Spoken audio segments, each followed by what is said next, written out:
ಈ ಕಾಮುಕ ಪಿಶಾಚಿ ಆ ಮಹಿಳಾ ನಾಯಕರುಗಳನ್ನ ಬಿಟ್ಟಿಲ್ಲ, ಆ ಗ್ರಾಮ ಪಂಚಾಯತಿ ಸದಸ್ಯರುಗಳನ್ನ ಬಿಟ್ಟಿಲ್ಲ. ಕಾಂಗ್ರೆಸ್ಗೂ ಈ ಒಂದು ಘಟನಾವಳಿಗೂ ಸಂಬಂಧ ಇಲ್ಲ. ಅವನೇನೋ ಮುಟ್ಟಾಳ, ಅವನ ಒಂದು ವಿಕೃತಿಗೋ, ಅವನೊಂದು ಚಪ್ಲಕ್ಕೋ, ಅವನೊಂದು ವಿಡಿಯೋಗಳನ್ನ ಮಾಡ್ಕೊಂಡು ವಿಕೃತಿ ಮೆರೆದಿದ್ದಾನೆ. ಇದರಲ್ಲಿ ಡೈರೆಕ್ಟರ್, ಪ್ರೊಡ್ಯೂಸರ್, ಕ್ಯಾಮ್ರಾಮ್ಯಾನು, ಆಕ್ಟರ್ ಎಲ್ಲ ಅವನು ಪ್ರಜ್ವಲ್ ರೇವಣ್ಣನೇ ಅಲ್ವಾ. ಕಾಂಗ್ರೆಸ್ಗೂ ಇದಕ್ಕೂ ಏನ್ ಸಂಬಂಧ? ಅಂದು ಭಕ್ತರು ಅವರು ಮೋದಿ ಬಗ್ಗೆ ಹೇಳ್ತಾ, ನಮ್ ಮೋದಿಜಿ ಬರೀ ಒಂದು ಫೋನ್ ಕಾಲ್ ಅಲ್ಲಿ ರಷ್ಯಾ ಯುದ್ಧ ನಿಲ್ಸಿದ್ರು, ಪ್ಯಾಲೆಸ್ತೈನ್ ಯುದ್ಧ ನಿಲ್ಸಿರು ಅಂತ ಪುಂಕ ವಾಟ್ಸ್ಆಪ್ ಫೇಸ್ಬುಕ್ ಅಲ್ಲೆಲ್ಲ ಹಾಕ್ತಾರಲ್ಲ.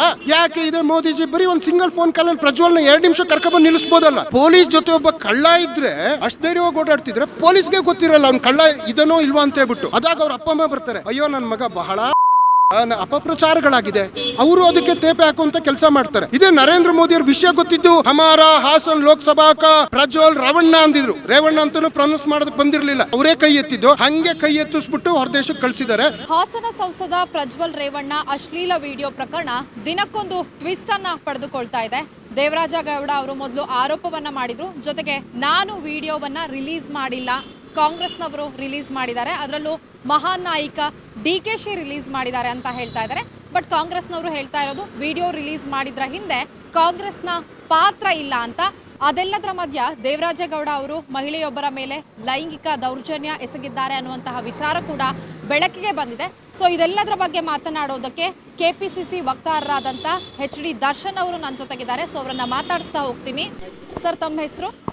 ದರ್ಶನ್ ಅಂತ. ಈಗ ಪ್ರಜ್ವಲ್ ರೇವಣ್ಣ ಅವ್ರ ವಿಚಾರ ನೋಡ್ಬೋದು, ದಿನಕ್ಕೊಂದು ಟ್ವಿಸ್ಟ್ ಅನ್ನ ಪಡೆದುಕೊಳ್ತಾ ಇದೆ. ಒಂದ್ ಕಡೆ ಆ ವಿಡಿಯೋವನ್ನ ವೈರಲ್ ಮಾಡಿದ್ದು ಕಾಂಗ್ರೆಸ್ನವರು ಅಂತ JDS ಅವ್ರು ಹೇಳ್ತಾ ಇದ್ರೆ, ಇನ್ನೊಂದ್ ಕಡೆ ಕಾಂಗ್ರೆಸ್ನವ್ರು ಹೇಳ್ತಾ ಇದ್ದಾರೆ ದೇವರಾಜೇಗೌಡ ಅವರ ಮಾಡಿದ್ದು ಅಂತ.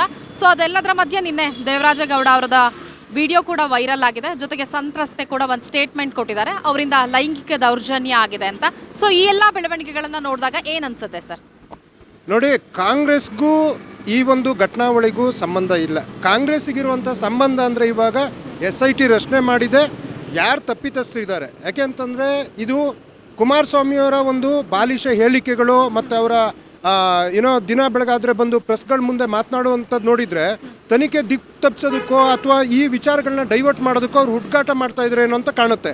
ಯಾಕೆ ಅಂತಂದರೆ ಅವರೊಂದು ಹೇಳಿಕೆ ಕೊಟ್ಟಿದ್ರು, ಅವ್ನು ಯಾರೋ ಕಾರ್ತಿಕ್ ಅನ್ನೋ ಈ ವ್ಯಕ್ತಿ ಮಲೇಷ್ಯಾದಲ್ಲಿದ್ದಾನೆ ಅಂತ ಇಡೀ ಎಲ್ಲರನ್ನು ನಿಮ್ಮ ಮಾಧ್ಯಮದವ್ರನ್ನೇ ಇದು ನಂಬಿಸಿ ಏನೋ ಒಂಥರ ತಿರ್ಚೋದಕ್ಕೆ ನೋಡಿದ್ರು. ಇವಾಗ ನೋಡಿದರೆ ಮತ್ತೆ ಮಾಧ್ಯಮದಲ್ಲಿ ಚಾನೆಲ್ ಒಂದಕ್ಕೆ ಸಂದರ್ಶನ ಕೊಡ್ತಾನೆ ಅನ್ನುವಂಥ ವಿಚಾರ ಬರ್ತಾ ಇದೆ.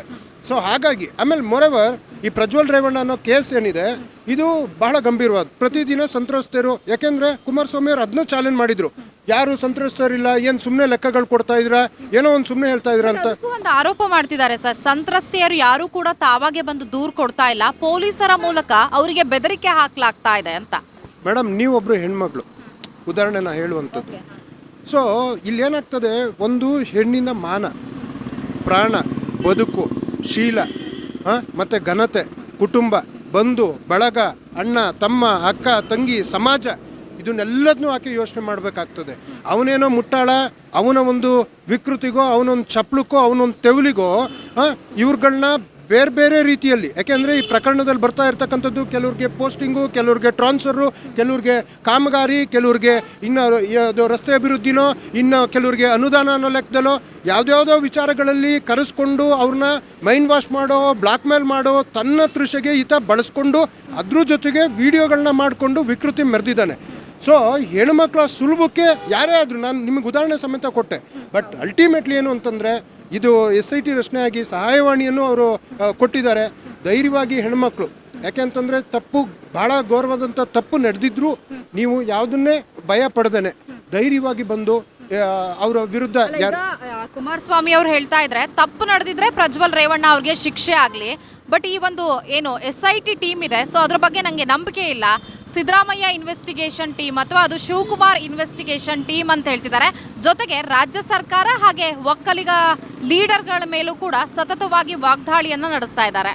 ಆ ಮನುಷ್ಯನಿಗೆ ಸ್ವಲ್ಪ ಆದರೂ ತನ್ನ ಕಾರ್ಯಕರ್ತರ ಮೇಲೆ, ತನ್ನ ನಾಯಕರ ಮೇಲೆ ಒಂದು ಗೌರವ ಇತ್ತು ಅಂತಂದರೆ. ಯಾಕೆಂದರೆ ಈ ಕಾಮುಕ ಪಿಶಾಚಿ ಆ ಮಹಿಳಾ ನಾಯಕರುಗಳನ್ನೇ ಬಿಟ್ಟಿಲ್ಲ, ಟಿವಿಗಳಲ್ಲಿ ನೋಡಿರೋ ಪ್ರಕಾರ ಆ ಗ್ರಾಮ ಪಂಚಾಯತಿ ಸದಸ್ಯರುಗಳನ್ನ ಬಿಟ್ಟಿಲ್ಲ, ಆ ಪಕ್ಷದ ಕಾರ್ಯಕರ್ತರನ್ನೇ ಬಿಟ್ಟಿಲ್ಲ, ಅವ್ರ ಮನೆಗಳಿಗೆ ಹೋಗ್ಬಿಟ್ಟು ಅವ್ರ ಮನೆಗಳಿಗೆ ಹೋಗ್ಬಿಟ್ಟು ಒಂದು ಸಾಂತ್ವನ ಹೇಳೋದು, ಧೈರ್ಯ ಹೇಳೋದು, ಅವರಿಗೊಂದು, ಯಾಕೆಂತಂದರೆ ಅವ್ರ ಬದುಕು ಮತ್ತೆ ಹೊಸ ಬದುಕು ರೂಪುಕೊಳ್ಬೇಕಲ್ವ. ತಮ್ಮ ಕಾರ್ಯಕರ್ತರಿಗೆ ಈ ರೀತಿ ನೀಚ ಕೃತ್ಯಗಳಾದಾಗ ದಿನ ಬೆಳಗಾದ್ರೆ ಬಂದು ಇಲ್ಲಿ ಕಾಂಗ್ರೆಸ್ನವ್ರ ಮೇಲೆ ಅಥವಾ ಮುಖ್ಯಮಂತ್ರಿಗಳ ಮೇಲೆ ಅಥವಾ ಉಪಮುಖ್ಯಮಂತ್ರಿಗಳ ಮೇಲೆ ಬ್ಲೇಮ್ ಮಾಡುವಂಥ ಅವಶ್ಯಕತೆ ಇಲ್ಲ. SIT ಟೀಮಲ್ಲಿ 2 ಹೆಣ್ಮಕ್ಳಿದ್ದಾರೆ, IPS ಆಫೀಸರು, ಭಾಳ ಎಫಿಷಿಯೆಂಟ್ ಆಫೀಸರ್ ಇದ್ದಾರೆ. ಸೊ ಹಿಂದೆಲ್ಲ ಗೌರಿ ಪ್ರಕರಣ ಆಗಿರ್ಬೋದು, ಅನೇಕ ಪ್ರಕರಣಗಳನ್ನ ಭೇದಿಸಿರ್ತಕ್ಕಂಥವ್ರು. ಸೊ ಖಂಡಿತವಾಗ್ಲೂ SIT ಏನಿದೆ ನಿಷ್ಪಕ್ಷಪಾತವಾಗಿ ತನಿಖೆಯನ್ನು ಮಾಡ್ತದೆ. ಈಗ ಬರ್ತಾ ಇದೆಯಲ್ಲ, ಒಂದೊಂದು ಸೆಕ್ಷನ್ ಆಗ್ತಾ ಇದ್ದಾರೆ. ಅವರ ಸ್ವಂತ ಅಣ್ಣನೇ ಒಂದು ಕಿಡ್ನಾಪಿಂಗ್ ಕೇಸಲ್ಲಿ ಜೈಲೊಳಗಡೆ ಹೋಗಿದ್ದಾರೆ ನೀಟಾಗಿ. ಯಾಕೆಂತಂದರೆ ಯಾವುದೇ ಪ್ರಕರಣಗಳಾಯಿತು ಅಂತಂದರೆ ಅದಕ್ಕೆ ಅದರದೇ ಆದಂಥ ಮೊದಲಿಗೆ ಸ್ಥಳ ಮಾಜರಾಗಬೇಕು, ಕೇಸ್ ಸ್ಟಡೀಸ್ ಆಗಬೇಕು, ಮತ್ತು ಆ ಕೃತ್ಯಕ್ಕೆ ಅದೆಲ್ಲವೂ ಆಗ್ತಾ ಇಲ್ಲ ಅಂತ ಹೇಳ್ತಿದ್ದಾರೆ. ಸಂತ್ರಸ್ತೆಯನ್ನ ಕರ್ಕೊಂಬಂದಿಟ್ಟಿದ್ದಾರೆ, ಆಕೆಯಿಂದ ಸ್ಟೇಟ್ಮೆಂಟ್ ತಗೊಂಡಿಲ್ಲ, ಸ್ಥಳ ಮಹಾಜರು ಮಾಡಿಲ್ಲ, ಜೊತೆಗೆ ವಿಡಿಯೋ ವೈರಲ್ ಆಗಿರೋದ್ರ ಹಿಂದೆ ಮಹಾನಾಯಕನೇ ಇರೋದು. ಯಾಕಂದ್ರೆ 4 ಗೋಡೆಗಳ ಮಧ್ಯ ನಡೆದಿತ್ತು, ಇದ್ರ ಬಗ್ಗೆ ಇನ್ವೆಸ್ಟಿಗೇಷನ್ ಮಾಡ್ಬೋದಿತ್ತು. ಬಟ್ ಎಲ್ಲ ಪೆನ್ ಡ್ರೈವ್ ಮಾಡೋದ್ರ ಮೂಲಕ ಇಡೀ ರಾಜ್ಯಾದ್ಯಂತ ಹಂಚಿ ಕಾಂಗ್ರೆಸ್ನವರೇ ಮಹಿಳೆಯರ ಮಾನ ಮರ್ಯಾದೆಯನ್ನ ಕಳೆದಿದ್ದಾರೆ ಅನ್ನುವ ಆರೋಪ ಮಾಡ್ತಿದ್ದಾರೆ. ಅವರು ಆರೋಪ ಮಾಡುವಂಥ ವ್ಯಕ್ತಿ ಭಾಳ ಹಿಂದೊಮ್ಮೆ ಯಾರೋ ಒಬ್ಬ ಒಂದು ಹೆಣ್ಣುಮಗಳಿಗೆ ಯಾವ ರೀತಿ ಒಂದು ಮಗುವನ್ನು ಕೊಟ್ಟು ಮೋಸ ಮಾಡಿರ್ತಕ್ಕಂಥ ಚಾರಿತ್ರ್ಯ ಇರ್ತಕ್ಕಂಥವ್ರು, ಮತ್ತು ನೀವು ಮಾಧ್ಯಮದವ್ರು ಕೇಳಿದಾಗ ಆಕೆ ಯಾರೇ ಗೊತ್ತಿಲ್ಲ ಅಂತ ಹಾರಿಕೆ ಉತ್ತರ ಕೊಟ್ಟೋದಂಥವ್ರ ಬಾಯಲ್ಲಿ ಈ ಥರ ನುಡಿಗಳು ಬರುವಂಥದ್ದು ಸಹಜ. ಸೊ ಇಲ್ಲಿ ಕಾಂಗ್ರೆಸ್ನವ್ರಿಗೆ ಈ ರೀತಿ ರಾಜಕೀಯ ಮಾಡ್ಬೇಕಂತಂದರೆ ಆ ಥರ ಇತ್ತಿತ್ತು ಅಂದರೆ ಇಲ್ಲವೇ ಇಲ್ಲ. ಇದ್ದಿತ್ತು ಅಂದರೆ ಒಂದು 3 ತಿಂಗಳು ಮೊದಲು ಇದನ್ನೆಲ್ಲ ದೊಂಬರಾಟ ಮಾಡೋದಕ್ಕೆ ಹೋಗಿದ್ರೆ ಕ್ಲೀನ್ ಸ್ವೀಪಾಗಿ ಹೋಗಿರೋದಲ್ಲ, ರಾಜಕೀಯ ಯಾಕೆ ಮಾಡಬೇಕಿತ್ತು ಅಂತ. ಇಂಥ ಬರಗೆಟ್ಟ ರಾಜಕೀಯನ ಕುಮಾರಸ್ವಾಮಿಯವರು ಅವ್ರು ಮಾಡಿರ್ಬೋದೇನೋ, ಅಥವಾ ಅವ್ರು ಚಾಳಿ ಇರ್ಬೋದೇನೋ. ದೇವರಾಜೇಗೌಡರು ಹೋಗಿ ಕುಮಾರಸ್ವಾಮಿನೇ ಅಲ್ವಾ ಭೇಟಿಯಾಗಿರೋದು. ಸ್ವಂತ ಅಣ್ಣನಿಗೆ ಆಪ್ ಇಡೋದಕ್ಕೆ ಕುಮಾರಸ್ವಾಮಿ ಈ ಪ್ಲಾನ್ ಎಲ್ಲ ಮಾಡಿರ್ಬೋದು. ಯಾಕೆಂತಂದರೆ ಇಲ್ಲಿ ಮಂಡ್ಯದಲ್ಲಿ ಕಾಂಗ್ರೆಸ್ಸು JDSನ ಕ್ಲೀನ್ ಸ್ವೀಪ್ ಮಾಡಾಕಿದೆ. ಇನ್ನು ರಾಮನಗರದಲ್ಲಿ ಸ್ವಂತ ಮಗನ ಗೆಲ್ಲಿಸ್ಕೊಳ್ಳೋದಕ್ಕಾಗಲಿಲ್ಲ. ಈಗ ಚನ್ನಪಟ್ಟಣದಿಂದ ತಮ್ಮ ಸೂಟ್ ಕೇಸ್ನ ಇಟ್ಕೊಂಡು ಮಂಡ್ಯ ಕಡೆಗೆ ಹೋಗಿದ್ದಾರೆ. ಮಂಡ್ಯದಲ್ಲೂ ಸೋಲ್ತೀವಿ ಅನ್ನೋ ರಿಪೋರ್ಟ್ ಬಂದಿದೆ. ಇನ್ನು ಕೊನೆಗೇನಾದರೂ ಬೇಸು ಹಾಗೋ ಹೀಗೋ ಕಾಡಿ ಬೇಡಿ ಏನಾದರೂ, ಯಾಕೆಂದ್ರೆ ಅಲ್ಲಿ ರೇವಣ್ಣನ ಪತ್ನಿಯವರು ಅಥವಾ ರೇವಣ್ಣನ ಮಗ ಅಲ್ಲಿ ಜಾಗ ಕೊಡ್ತಾ ಇರಲಿಲ್ಲ. ದೇವರಾಜೇಗೌಡರ ಕಡೆಯಿಂದ ಷಡ್ಯಂತ್ರ ಮಾಡಿಕೊಂಡು ಹಾಸನದಲ್ಲಿ ಏನಾದ್ರು ಟಿಕಾಣಿ ಉಡೋಣ ಅಥವಾ ಮಗನ ಅಧಿಪತ್ಯ ಕೊಡೋಣ ಅಥವಾ ಅಲ್ಲಿ ಅಸ್ತಿತ್ವವನ್ನು ಶುರು ಮಾಡೋಣ ಅನ್ನುವಂಥ ಬೀದಿ ದಮ್ರಾಟ ಇರ್ಬೋದೇನೋ ಹೊರತು ಇಲ್ಲಿ ಆಯಿತು ಸ್ವಂತ ಅಣ್ಣನ ಮಗನ ಮೇಲೆ ಆರೋಪ ಬಂದಿದ್ದು. ಯಾಕೆ ದೇವರಾಜೇಗೌಡರನ್ನ ಕುಮಾರಸ್ವಾಮಿಯವ್ರು ಭೇಟಿ ಆಗ್ತಾರೆ? ಇದೇ ದೇವರಾಜೇಗೌಡರನ್ನ ಇಟ್ಕೊಂಡು ಬಹಳ ಪ್ರೆಸ್ ಮೀಟ್ ಎಲ್ಲ ಮಾಡಿಸಿ ಯಾವುದೋ ಹಲೋ ಅಲ್ವಾ ಆಡಿಯೋ, ಹಲೋ ಮಿಸ್ಟರ್ ದೇವರಾಜೇಗೌಡ ಇವಾಗ ಯಾರ್ದು ಬಂತಪ್ಪ? ಈಗ ಇವತ್ತಾಕೆ ಕುಮಾರಸ್ವಾಮಿಯವ್ರು ದೇವರಾಜೇಗೌಡರ ಹೆಸರು ತೊಳ್ತಾ ಇಲ್ಲ? ತಗೊಬೇಕಲ್ವಾ? ನಿನ್ನೆ ತನಕ ಏನು ದೇವರಾಜೇಗೌಡರು ಜಪ ಮಾಡ್ಕೊಂಡಿದ್ರು. ಈಗ ಅವ್ರ ಮೇಲೇ same case, same video call ಇರ್ತಕ್ಕಂಥದ್ದು, ವಿಡಿಯೋ ಕಾಲ್ ಹೋಗಿರ್ತಕ್ಕಂಥದ್ದು, ಪುನಃ ಕಾಲ್ಗಳು ಹೋಗಿರ್ತಕ್ಕಂಥದ್ದು, ಸಂತ್ರಸ್ತ ಮಹಿಳೆ ಚಾನಲ್ಗಳ ಬಳಿ ಬಂದು. ಇನ್ ಕೇಸ್ ಆ ಮಹಿಳೆಗೆ ನಿಜವಾಗ್ಲೂ ದೌರ್ಜನ್ಯ ಆಗಿದ್ರೆ ಕಾಂಗ್ರೆಸ್ ಅವ್ರ ಪರವಾಗಿ ನಿಲ್ಲುತ್ತಾ ಹೇಗೆ ಸರ್? ಕಾನೂನು madam, it is not about the Congress. ಕಾನೂನು ಅಂತ ಇದೆಯಲ್ಲ, SIT ಅಂತ ಇದೆಯಲ್ಲ. ಸೊ ಇದು ಒಂದು ಸಂತ್ರಸ್ತೆ ಮತ್ತು ಅವರು FIR ಕೊಟ್ಟಿರ್ತಕ್ಕಂಥದ್ದು. ಯಾಕೆಂತಂದರೆ ಇಲ್ಲಿ ಆ ನೊಂದಂಥ ಮಹಿಳೆಯರಿಗೆ ನ್ಯಾಯ ಸಿಗಬೇಕು. ಯಾರ ಪರ ಯಾರ ವಿರೋಧ ಅನ್ನುವಂಥದ್ದು ಅಲ್ಲ ಮೇಡಮ್. ಎನಿಬಡಿ ಈ ನಮ್ಮ ಲ್ಯಾಂಡ್ ಆಫ್ ಲಾ ಏನು ಹೇಳ್ತದೆ, ಫೈನಲಿ ಒಂದು ಜಸ್ಟಿಸ್ ಬೇಕಾಗಿರ್ತಕ್ಕಂಥದ್ದು ಖಂಡಿತವಾಗ್ಲೂ. ಆ ಒಂದು ಕಾರಣಕ್ಕೆ SIT ಫಾರ್ಮ್ ಆಗಿರ್ತಕ್ಕಂಥದ್ದು. ಆಮೇಲೆ ನೀವು ಇನ್ನೊಂದು ಪ್ರಶ್ನೆ ಕೇಳಿದ್ರಿ, ಕುಮಾರಸ್ವಾಮಿಯವ್ರಿಗೆ ಆ ಡೌಟು, ಕುಮಾರಸ್ವಾಮಿಯವ್ರಿಗೆ ಈ ಡೌಟು. ಏನು ದಿನ ಬೆಳಗಾದ್ರೆ ಕುಮಾರಸ್ವಾಮಿಯವ್ರಿಗೆ ಹೇಳಿಕೆಗಳನ್ನ ಕೊಡೋದಕ್ಕೆ ಅವ್ರೇನು ಜಡ್ಜಾ? ಊಹಿಸಿ ಅವರು ಒಬ್ಬ ಸಾಮಾನ್ಯ ಪ್ರಜೆ, ಮತ್ತೆ ಆರೋಪ ಬಂದಿರತಕ್ಕಂಥ ಸ್ವತಃ ಅಣ್ಣನ ಮಗನ ಮೇಲೆ. ಅಂದ್ರೆ ಈಗ ಅಶ್ಲೀಲ ವಿಡಿಯೋಗಳೇನು ವೈರಲ್ ಆಗಿದೆ ಅದ್ರ ಹಿಂದೆ ಕಾಂಗ್ರೆಸ್ ಇಲ್ಲ ಅಂತ ಹೇಳ್ತಾ ಇದ್ದೀರಾ? ಕಾಂಗ್ರೆಸ್ಗೂ ಅವಕ್ಕೂ ಸಂಬಂಧ ಏನು? ವಿಡಿಯೋ ಮಾಡ್ಕೊಂಡೇನು ಆತನೇ ಅಲ್ವಾ, ಅವ್ರ ಅಣ್ಣನ ಮಗನೇ ಅಲ್ವಾ ವಿಡಿಯೋ ಮಾಡ್ಕೊಂಡಿರೋದು. ಇದರಲ್ಲಿ ಡೈರೆಕ್ಟ್ರು, ಪ್ರೊಡ್ಯೂಸರು, ಕ್ಯಾಮ್ರಾಮ್ಯಾನು, ಆ್ಯಕ್ಟರು ಎಲ್ಲ ಅವನು ಪ್ರಜ್ವಲ್ ರೇವಣ್ಣನೇ ಅಲ್ವಾ. ಕಾಂಗ್ರೆಸ್ಗೂ ಇದಕ್ಕೂ ಏನು ಸಂಬಂಧ? ಆತನೇ ವಿಡಿಯೋ ಮಾಡ್ಕೊಂಡು ಅವ್ನ ಡ್ರೈವರು ದೇವರಾಜೇಗೌಡ, ಈ 3 ಜನರ ಮಧ್ಯೆ ಇರ್ತಕ್ಕಂಥದ್ದು. SIT ಮೇಲೆ ನಂಬಿಕೆ ಇಲ್ಲ, CBIಗೆ ಕೊಡಿ ಅಂತ ನಿನ್ನೆ ರಾಜ್ಯಪಾಲರನ್ನು ಕೂಡ ಭೇಟಿ ಮಾಡಿದ್ದಾರೆ. ಇದೊಂದು ವೆರಿ ಕ್ರೂಷಿಯಲ್ ಪ್ರಶ್ನೆ ಆದ್ರೂ ವೆರಿ ಸಿಂಪಲ್ ಆಗಿ ಹೇಳ್ತೀನಿ. ಕರ್ನಾಟಕದಲ್ಲಿ BJP ನಾಯಕರಿದ್ರಲ್ವ, ಕರ್ನಾಟಕದಲ್ಲಿ BJP ನಾಯಕರಿದ್ರು ಕುಮಾರಸ್ವಾಮಿ, ದೇವೇಗೌಡರು, ರೇವಣ್ಣ, ಪ್ರಜ್ವಲ್ಲು, ನಿಖಿಲು ಯಾವ ರೀತಿ ಮೋದಿ ಹತ್ರಕ್ಕೆ ಹೋದ್ರು. ಮೋದಿಗೆ ಅಮಿತ್ ಶಾಗೆ ಒಂದು ಲೆಟ್ರ್ ಬರೆದಿರ್ತಾರೆ, ವಿಜೇಂದ್ರಿಗೆ ಲೆಟ್ರ್ ಬರೆದಿರ್ತಾರೆ. ಈ ವಿಚಾರ ಮೋದಿಯವರು ಗೊತ್ತಿದ್ರು. ಪ್ರಜ್ವಲ್ ರೇವಣ್ಣಗೆ ಯಾಕೆ ಟಿಕೆಟ್ ಕೊಟ್ಟರು ಅಂದರೆ ಇದು ಇವ್ರು ಗೆದ್ದಿದೆ ಒಂದು ಸೀಟು. ಎಲ್ರಿಗೂ ಈ ವಿಚಾರ ಗೊತ್ತಿತ್ತು ಅಂತಾನೆ ಹೇಳ್ತಿದ್ದೀರಾ? 100% 100% ಡಿಸೆಂಬರ್ 8ನೇ ತಾರೀಕು ಅಮಿತ್ ಶಾಗ್ ಲೆಟರ್ ಹೋಗಿದೆ, ಡಿಸೆಂಬರ್ 4 ವಿಜೇಂದ್ರ ಅವ್ರಿಗೆ ಲೆಟರ್ ಹೋಗಿದೆ. ಅಮಿತ್ ಶಾ ಯಾರು? Is not A common man. ಗೃಹ ಸಚಿವರಿಗೆ ಈ ರೀತಿ 2900 ಕುಮಾರಸ್ವಾಮಿ ಅವರು ಹೇಳ್ತಾರೆ ನನಗೆ ಲೆಟರ್ ಬರ್ದಿದ್ದು ಗೊತ್ತಿಲ್ಲ, ನಿಜವಾಗ್ಲೂ ನನಗೆ ಗೊತ್ತಿದ್ರೆ ನಾನು ಹಾಸನ ಟಿಕೆಟು ಪ್ರಜ್ವಲ್ ರೇವಣ್ಣ ಅವ್ರಿಗೆ ಕೊಡ್ತಿರ್ಲಿಲ್ಲ ಅಂತ ನಿನ್ನೆ ಪ್ರೆಸ್ ಮೀಟಲ್ಲಿ ಹೇಳಿರೋದು ಸರ್. ಅಲ್ಲ, ಕುಮಾರಸ್ವಾಮಿ ಅವರಿಗೆ ಲೆಟ್ರ್ ಬರ್ದಿರೋದು ಗೊತ್ತಿಲ್ಲ ಅನ್ನೋದಕ್ಕಿಂತ ಹೆಚ್ಚಾಗಿ ಮನೇಲಿ ನಡೆದಿರೋ ವಿಷಯಕ್ಕೇನು ಅವ್ರಿಗೇನು ಲೆಟ್ರ್ ಬರಿಬೇಕಾ? ತನ್ನ ಫ್ಯಾಮಿಲಿಲಿ ಆಗಿರ್ತಕ್ಕಂಥ ವಿಚಾರ ಗೊತ್ತಿತ್ತು ಅಂತ ಹೇಳ್ತಿದ್ದೀರಾ ಹೇಗೆ? ಅಲ್ಲ, ಇದೇ ದೇವರಾಜೇಗೌಡರು ಕುಮಾರಸ್ವಾಮಿನ ಭೇಟಿ ಮಾಡಿದ್ದೆ, ನಾನು ಹೇಳಿದ್ದೆ ಅಂತ ಹೇಳಿರ್ತಕ್ಕಂಥದ್ದು. ಇದೇ ದೇವರಾಜೇಗೌಡರು ಡಿಸೆಂಬರ್ ತಿಂಗಳಲ್ಲಿ ಪ್ರೆಸ್ ಮೀಟ್ ಮಾಡಿರ್ತಕ್ಕಂಥದ್ದು, ಅವರೇ ಹೇಳಿರ್ತಕ್ಕಂಥದ್ದು. ಆಮೇಲೆ ಇವರು BJP ಜೊತೆ ಅಲಯನ್ಸ್ ಆದಾಗ ವಿಜಯೇಂದ್ರ ಏನು ನಿಖಿಲ್ನು ಪ್ರಜ್ವಲ್ನು ಮಧ್ಯೆ ನಿಲ್ಲಿಸ್ಕೊಂಬಿಟ್ಟು ಕೈ ಕೊಟ್ರಲ್ಲ. ಸೊ ಹಂಗೆ ಯಡಿಯೂರಪ್ಪನವ್ರ ಜೊತೆ ಕುಮಾರಸ್ವಾಮಿ ಅವ್ರು ಒಂದೇ ಕಾರಣದಲ್ಲಿ ಓಡಾಡ್ತಿದ್ರಲ್ಲ, ಅವ್ರು ವಿಜಯೇಂದ್ರನ ಹೇಳಿರ್ಬೋದಲ್ಲ. ಅಥವಾ ಅವ್ರ ಮನೇಲಿ ನಡೆದಿರೋದಕ್ಕೆ ಅದಕ್ಕೂ ಒಂದು ಲೆಟ್ರು ಬೇಕಾ? ಇವ್ರ ಮನೇಲೆ ತಾನೇ ಎಲ್ಲ ಆಗುವಂಥದ್ದು. ಇದೊಂದು ಬಾಲಿಶವಾದಂಥ ಹೇಳಿಕೆ, ಮತ್ತು ಏನೋ ಸಮಾಜವೇ ತಲೆ ತಗ್ಸುವಂಥ ಘಟನೆ ನಡೆದಿದೆ. ಅನಾವಶ್ಯಕವಾಗಿ ಕುಮಾರಸ್ವಾಮಿಯವರು ದಿನ ಬೆಳಗಾದರೆ ಏನೋ ಅವರಿಗೆ ಒಂಥರ ಇದು ವಾಡಗೆನ್ಸೆ ಶೋಕಿ ಆಗಿರ್ಬೋದೇನೋ, ಮಾಧ್ಯಮಗಳ ಮುಂದೆ ಮಾತನಾಡುವಂಥದ್ದೇ ಒಂದು ಚಪಲ ಆಗಿರ್ಬೋದೇನೋ, ದಿನ TV ಮುಂದೆ ಕಾಣಿಸ್ಕೊಳ್ಬೋದು. ಆದರೆ ಕಾಣಿಸ್ಕೊಳ್ಳಿ, ಯಾವುದು ನೆರೆ ವಿಚಾರದಲ್ಲಿ ಪರಿಹಾರ ಯಾಕೆ ಕಮ್ಮಿ ಕೊಟ್ರಿ, 3,000 ಕೋಟಿ ಯಾಕೆ ಕೊಟ್ರಿ, ನಮಗೆ ನ್ಯಾಯ ಬೇಕು, ನಮ್ಮ ತೆರಿಗೆಗೆ ಒಂದು ನ್ಯಾಯ ಬೇಕು ಅಂತ ರಾಜ್ಯಧ್ವನಿ ಆಗಲಿ. ಇಲ್ಲಿ ಅಣ್ಣನ ವಿಚಾರ ಆಗಿ ಮನೆ ಒಂದು ಕುಟುಂಬದ ಒಂದು ಗೌರವ ಮರ್ಯಾದೆ ಎಲ್ಲ ಯಾವ ಮಟ್ಟಕ್ಕೆ ಹೋಗಿ ನಿಂತಿದೆ. ಈ ಸಂದರ್ಭದಲ್ಲಿ ಬಂದು ಮೇ ಬಿ ಅವರದೇ ಹಾಸನಕ್ಕೆ ಏನಾದರೂ ಅಧಿಪತ್ಯ ಅಂತ ಶುರು ಮಾಡೋದಕ್ಕೆ ಅವ್ರ ಅಣ್ಣನಿಗೆ ಗಿಣ ಬೆಳಗಾದರೆ ಮತ್ತೆ ಅವ್ರ ಹೆಸರಿಗೆ ಕಳಂಕ ತರಬೇಕು ಅಂತ ಏನಾದ್ರು ಅವರೇ ಪ್ಲಾನ್ ಮಾಡ್ಕೊಂಡಿರ್ಬೋದೇನೋ. ಆ್ಯಂಡ್ ಮೋರೆವರ್ ಅದಕ್ಕೂ ಹೇಳ್ತೀನಿ, ಹಾಸನದಲ್ಲಿ ಕಾಂಗ್ರೆಸ್ ಗೆಲ್ತದೆ ಮುಂದಿನ ದಿನಗಳಲ್ಲಿ. ಶ್ರೇಯಸ್ ಪಟೇಲ್ ಜೊತೆಗಿರುವಂತಹ ಒಂದಷ್ಟು ಫೋಟೋಗಳನ್ನ ಕೂಡ ಏನು ಕಾರ್ತಿಕ್ ಗೌಡ ಇದ್ದಾರೆ, ಅವರು ಮತ್ತೆ ಶ್ರೇಯಸ್ ಪಟೇಲ್ ಇರುವಂತಹ ಫೋಟೋಗಳನ್ನ ಕೂಡ ಪ್ರೆಸ್ ಮೀಟಲ್ಲಿ ತೋರಿಸಿದ್ರು. ಸೊ ಕಾಂಗ್ರೆಸ್ ಅಭ್ಯರ್ಥಿಗೂ ನಂಟಿದೆ ಅಂತ. ಮೇಡಮ್, ಸಿಂಪಲ್ PSI ಸ್ಕ್ಯಾಮ್ ಆಗಿತ್ತಲ್ಲ, ಒಬ್ಬರು ಲೇಡಿ ಇದ್ರಲ್ಲ, ಅಮಿತ್ ಶಾ ಅವ್ರ ಜೊತೆಗೂ ಆಕೆ ಫೋಟೋ ಇತ್ತು. ಹಂಗಂತ ಲೋಕಸಭಾ ಚುನಾವಣೆಯಲ್ಲೂ ಸಾಕಷ್ಟು ಜನರ ಜೊತೆ ಗುರುತಿಸ್ಕೊಂಡ್ರಲ್ಲ, ಹಂಗಂತ ಅಮಿತ್ ಶಾ ಅವ್ರಿಗೂ PSI ಸ್ಕ್ಯಾಮ್ಗೂ ಹೋಲಿಕೆ ಮಾಡೋಕ್ಕಾಗ್ತದ? ಯಡಿಯೂರಪ್ಪನವ್ರ ಜೊತೆ ಫೋಟೋ ಇತ್ತು, ಇನ್ನು ಯತ್ನಾಳ್ ಜೊತೆ ಫೋಟೋ ಇತ್ತು, ಇನ್ನು ಮುತಾಲಿಕ್ ಅವ್ರ ಜೊತೆಗೂ ಫೋಟೋ ಇತ್ತೇನೋ, ಇನ್ನೂ ಅನೇಕ BJP ಲೀಡ್ರ್ ಜೊತೆ ಇದ್ದ ತಕ್ಷಣ ನಾವು ಯಾರು ಅಪರಾಧ ಮಾಡಿದ್ದಾರೆ ಆಕೆನ ನಾವು ಪ್ರಶ್ನೆ ಮಾಡಬೇಕು ಹೊರತು ಆ ಫೋಟೋದಲ್ಲಿ ಇದ್ದಾರಲ್ಲ ಅಂತ. ಸೈ ಈ ಇಸ್ ದ ಜನಪ್ರತಿನಿಧಿ, ಒಬ್ಬ MP ಆಸ್ಪಿರೆಂಟ್ ಆಗಿದ್ದವರು ಮತ್ತು ಅಭ್ಯರ್ಥಿ ಆದವರು. ಸೊ ಈ ಬಾರಿ ಚುನಾವಣೆಯಲ್ಲಿ ನಿಂತವರು ಸರ್ವೇ ಸಾಮಾನ್ಯ ಇಡೀ ಹಾಸನ ಮತದಾರರು ಯಾರೇ ಬಂದ್ರೂ ಮಾತಾಡ್ತಾರೆ, ಜೊತೆಗೆ ನಿಂತ್ಕೊಳ್ತಾರೆ. ಎಲ್ಲ ಊಟ ಮಾಡ್ಬೇಕಾದ್ರೆ ಪಕ್ಕ ಕೂತ್ಕೊಂಡ ತಕ್ಷಣ ಅವ್ರಿಗೂ ನಮಗೂ ಸಂಬಂಧ ಇದೆ ಅಂತ ಕಲ್ಪನೆ ಮಾಡ್ಕೊಳ್ಳೋಂಥ ಇದಿಲ್ಲ. ಅದಕ್ಕೂ ಹೆಚ್ಚಾಗಿ ರೇವಣ್ಣವ್ರ ಜೊತೆ ಮುನಿಸ್ ಬಂದಿರತಕ್ಕಂಥ ವ್ಯಕ್ತಿ. ಸೊ ಮೇ ಬಿ ಬಂದಿರ್ಬೋದು. ಅದಕ್ಕೂ ಈ ಡೋಂಟ್ ಆ ಪೆನ್ ಡ್ರೈವ್ಗೂ ಪೊಲಿಟಿಕ್ಸಿಗೂ ಅಥವಾ ಕಾಂಗ್ರೆಸ್ಗೂ ಅಥವಾ ಕಾಂಗ್ರೆಸ್ ಅಭ್ಯರ್ಥಿಗೂ ಅಥವಾ ವ್ಯಕ್ತಿ ಆ ಡ್ರೈವರ್ ಇದ್ದಾರೆ ಅವ್ರಿಗೂ ಇಲ್ಲಿ. ಯಾಕೆಂತಂದರೆ ಡ್ರೈವರ್ ಸಂಬಂಧ ಬೆಳೆಸಿದ್ದು ದೇವರಾಜೇಗೌಡರ ಕೈಲಿ, ದೇವರಾಜೇಗೌಡರು ಮಾತಾಡಿದ್ದು ಕುಮಾರಸ್ವಾಮಿ ಕೈಲಿ. ಈ ಇಂಟರ್ನಲ್ ಲಿಂಕ್ ದೇವರಾಜೇಗೌಡರು DK ಶಿವಕುಮಾರ್ ಜೊತೆ ಕೂಡ ಮಾತನಾಡಿದ್ದೀನಿ ಶಿವರಾಮೇಗೌಡ ಅವರ ಮಧ್ಯಸ್ಥಿಕೆಯಲ್ಲಿ ಅಂತ ಒಂದು ಆಡಿಯೋ ತುಣುಕನ್ನ ಕೇಳಿಸಿದ್ರು ಎಲ್ರಿಗೂ. ಬಟ್ ಯಾವಾಗ CBIಗೆ ಕೊಡ್ತೀರಾ, ಫುಲ್ ಆಡಿಯೋ ಕೊಡ್ತೀನಿ, ಅಲ್ಲಿ ಏನೇನು ಮಾತುಕತೆ ಆಗಿದೆ ಅನ್ನೋದನ್ನ. ಈಗ ವಿಡಿಯೋ ಬಂದಿದೆಯಲ್ಲ ಅಣ್ಣಂದು ಅಲ್ಲಿ ಏನು ಅವ್ರು ಶಿವರಾಮೇಗೌಡರು ಯಾವ ಪಕ್ಷದವ್ರು ಮೇಡಮ್? ಈಗ ಹನಿ ಟ್ರ್ಯಾಪ್ ಅಂತಿದ್ದಾರೆ ಸರ್ ಈ ವಿಡಿಯೋದ. ಅಲ್ಲಲ್ಲ, ಓಕೆ, ಶಿವರಾಮೇಗೌಡರು BJP ಅವರು. ದೇವರಾಜೇಗೌಡರು ಯಾವ ಪಕ್ಷ? BJP. ಶಿವರಾಮೇಗೌಡರು ಯಾವ ಪಕ್ಷ?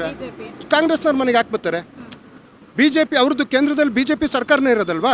ಆಮೇಲೆ ಫೋನ್ ಯಾರೇ ಕೊಟ್ರಿ, ಈಗ ನನಗೆ ಯಾವುದೋ ಫೋನ್ ಬರುತ್ತೆ, 2 ನಿಮಿಷ ಮಾತಾಡಪ್ಪ ಅಂದರೆ ಹಲೋ ಅಂತ ಹೇಳೋವಂಥದ್ದು ಸರ್ವೇ ಇಲ್ಲಿ ಅವ್ರೇನೋ ಹಲೋ ಅಂದಿದ್ದಕ್ಕೇನೆ ಈಗ ನಾವೇ ಕೇಳ್ತಾ ಇದ್ದೀವಿ. ಪೂರ್ತಿ ಆಡಿಯೋ ಕೇಳಿಸಿದ್ರೆ ಸತ್ಯಾಸತ್ಯತೆ ಏನಿದೆ ಅನ್ನೋದು ಗೊತ್ತಾಗುತ್ತೆ ಅಂತನಾ? ಹೀಗೆ ಮಾನ್ಯ DK ಶಿವಕುಮಾರ್ ಹೇಳಿದ್ದಾರೆ, ಎಲ್ಲೋ ಭೇಟಿಗೆ ಅಂತ ಅವಕಾಶ ಕೇಳಿದ್ರು, ಐ ನೆವರ್ ಎಂಟರ್ಟೈನ್ ಹಿಮ್ ಅಂತ, ಯಾವುದೇ ರೀತಿ ಅವಕಾಶ ನಾನು ಕೊಟ್ಟಿಲ್ಲ, ಕೊಡ್ತಾನೂ ಇರಲಿಲ್ಲ ಅಂತ ನೇರವಾಗಿ ಹೇಳಿದ್ದಾರೆ.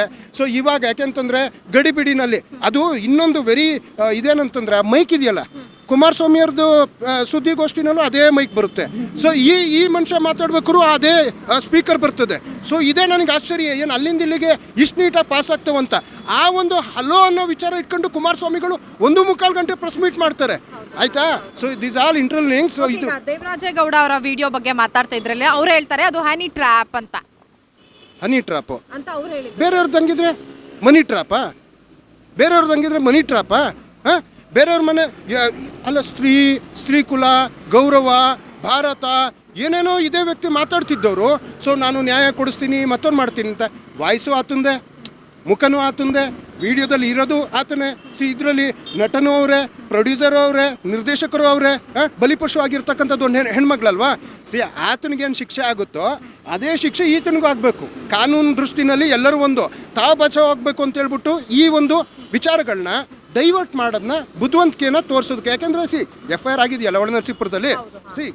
ದ ಕಾನೂನು it takes its own decisions. ಅಥವಾ ಏನು ಮುಂದೆ SIT ಆಗ್ತದೆ, ಅದಾದಮೇಲೆ ಕೋರ್ಟ್ಗಳಿಗೆ ಹೋಗ್ತದೆ. ಸೊ ಮುಂದೇನಾಗಬೇಕು ಅದಾಗೆ ಆಗ್ತದೆ. ಇನ್ನೊಂದು ಕಡೆ HD ರೇವಣ್ಣ ಅವರು ಅರೆಸ್ಟ್ ಆಗಿದ್ದಾರೆ ಕಿಡ್ನಾಪ್ ಕೇಸಲ್ಲಿ.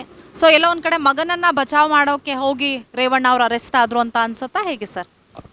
ನೋಡಿ, it is not about the HD Revanna ಅಂತೇಳಿ. ಆಮೇಲೆ ಇದೇ ನೀವು ಮಾಧ್ಯಮಗಳು ಬಿಫೋರ್ ಅವರು ಅರೆಸ್ಟ್ ಆಗೋದಕ್ಕೆ ಮೊದಲು ಈ ಸರ್ಕಾರ ಸಾಫ್ಟ್ ಕಾರ್ನರ್ ತೋರ್ತಾ ಇದೆಯಾ. ನೋಡಿ, SIT ಅದು ಫ್ರೀ ಹ್ಯಾಂಡ್ ಇರ್ತಕ್ಕಂಥ ಸಂಸ್ಥೆ. ಯಾವ ಸಂದರ್ಭದಲ್ಲಿ ಯಾರನ್ನ ವಿಚಾರಣೆ ಕರಿಬೇಕು, ಯಾರನ್ನ ಬಂಧಿಸಬೇಕು, ಪ್ರತಿಯೊಂದು. ಇಲ್ಲಿ ಕಿಡ್ನಾಪಿಂಗ್ ಕೇಸಲ್ಲಿ A1 ಅಂತ ಬಂದಿರತಕ್ಕಂಥ ಆರೋಪ ಮಾನ್ಯ HD ರೇವಣ್ಣ ಅವ್ರ ಮೇಲೆ. ಸೊ ಮತ್ತು ಅವರು ಬೇಲಿಗೆ ಅಪ್ಲೈ ಮಾಡ್ಕೊಂಡಿದ್ರು. SIT ಟೈಮ್ ಕೊಡ್ತದೆ ಅವರಿಗೆ. ಅವ್ರು ಆನ್ ಟೈಮಲ್ಲಿ ಹೋಗಲ್ಲ. ಬಹಳ ಒಂದು ನಂಬಿಕೆ ಇಟ್ಕೊಂಡಿದ್ರು, ಏನೋ ನನಗೆ ಬೇಲ್ ಸಿಗ್ತದೆ ಅಂತೇಳಿ. ಕಾನೂನು ಕರೆದ ಕಾನೂನಿಗೆ ಯಾರೇ ಆದರೂ ಸಮೇತ ರೇವಣ್ಣವ್ರು ಆಗಿರ್ಬೋದು ಅಥವಾ ಇನ್ಯಾರೇ ಆಗಿರ್ಬೋದು, ಈ ದೇಶದಲ್ಲಿ ಬದುಕುವಂಥ ಪ್ರತಿ ಪ್ರಜೆಗೆ ಒಂದೇ ಕಾನೂನು.